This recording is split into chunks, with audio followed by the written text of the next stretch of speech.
ମାଲକାନଗିରି ଜିଲ୍ଲାରେ ବଙ୍ଗୀୟ ଗ୍ରାମଗୁଡ଼ିକୁ ରାଜସ୍ୱ ଗ୍ରାମରେ ପରିଣତ କରିବାକୁ ଦିଆଯିବ ନାହିଁ ବୋଲି ଆଜି ଆଦିବାସୀ ମହାସଂଘ ସାମ୍ବାଦିକ ସମ୍ମିଳନୀରେ ଗର୍ଜିଛନ୍ତି।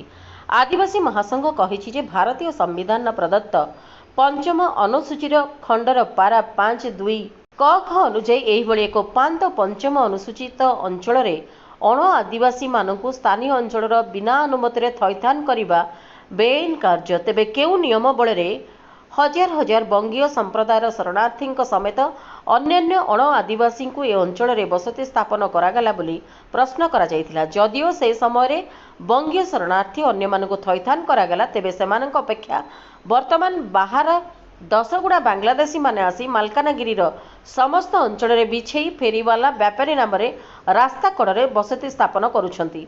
एहार तदंत हैला कि बोली प्रश्न करिछि महासंघ।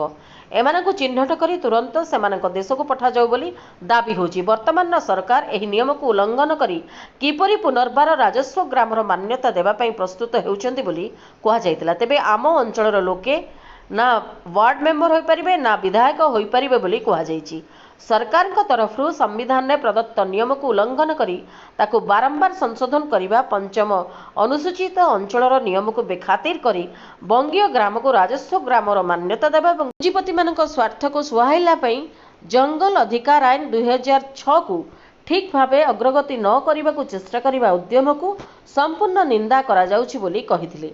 सरकार जदि घोषणा को बंद करती तेबे आगामी दिन में लक्षाधिक आदिवासी आंदोलनात्मक पंथा ग्रहण करने को बाध्य हेबे बोली कहा जायतिला। आज सांबादिक सम्मेलन में आदिवासी महासंघर विभिन्न आदिवासी समाज पक्षर आसीथिबा बंधु मुदुली, घेनु मुदुली, जारा सबोर माढ़ी, बागा माड़कामी, बुद्रा कार्तामी, बी कामेश्वर राव, कुमार झलिया, लव कटिया, मुकुंद माझी, भीष्म खिल, गोपी पांगी, मुकुंद पड़ियामी, गणपति बाला, समारू खिल, बंशी मुदुली प्रमुख उपस्थित थिले।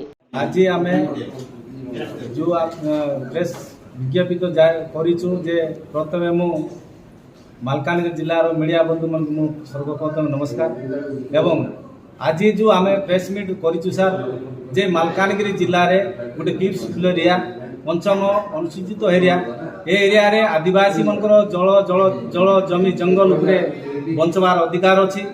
ये अधिकार को आमर भारत सरकार हो किंबा ओडिशा सरकार हो जो प्रकार षड्यंत्र करी ये जो शरणार्थी जाक रेवेन्यू विलेज करने षड्यंत्र करुछंती। तेणुक आम मालकानगिरी जिला आदिवासी समाज महासंघ तरफ दृढ़ विरोध करुछु।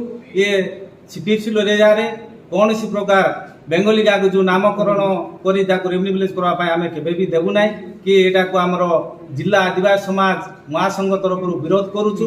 एवं एटा होछि सर मालकानगिरी जिल्लाटा होछि आमर शहीद माटी। ये शहीद माटी रे आमर आदिवासी मन हक अधिकार चढ़ाई नहीं करी शरणार्थी जाक किए तो जो व्यापार पाई आछंती व्यापार जगार आसिक से मैंने रास्ता कड़े जमी जंगल नेबाई चेष्टा करुँच। एटा आमर मालकानगिरी जिला हो जिलार जो एमपी एमएल अच्छा एम को आम बारंबार लिखित आकार देले भी से निजे आदिवासी लोक होते भी से आदिवासी मन हक अधिकार से चिंता करूना केवल वोट पंथी चिंता कर। तेणु आम एमपी एमएल भी आम विरोध करुँ किंतु आदिवासी स्वार्थ से ना निजर स्वार्थ अच्छा। तेणुक आम रेवेन्यू विलेज करने केवे भी देबु। सामाजिक संगठन SC/ST क्रियानुष्ठान कमिटी एवं जिला आदिवासी समाज महासंघ इटा 6 गोटी दाबीटा जदि विधायक स्थानीय विधायक बा सांसद मान को अवगत कला पर यार कौन कार्यपंथा एपर्यंत निर्णय करना लोकलोचन को आसुना से आज प्रेस मीट रखिंट समस्त गण संगठन मिलित भाव में।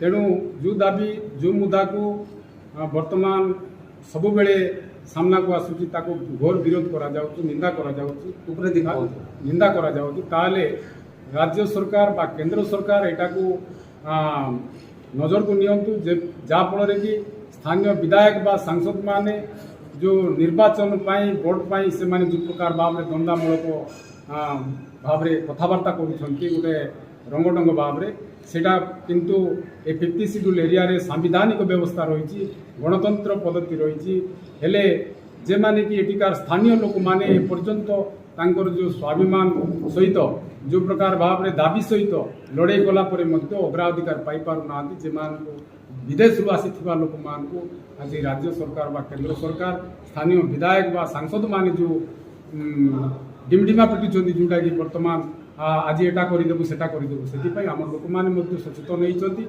से जागृत ले दरकार पड़े आगामी दिन से राजरास्ता को आसे। मालकानगिरी जिला माथिलीरू वासुदेव जेना रिपोर्ट प्राइम टीवी ओडिया।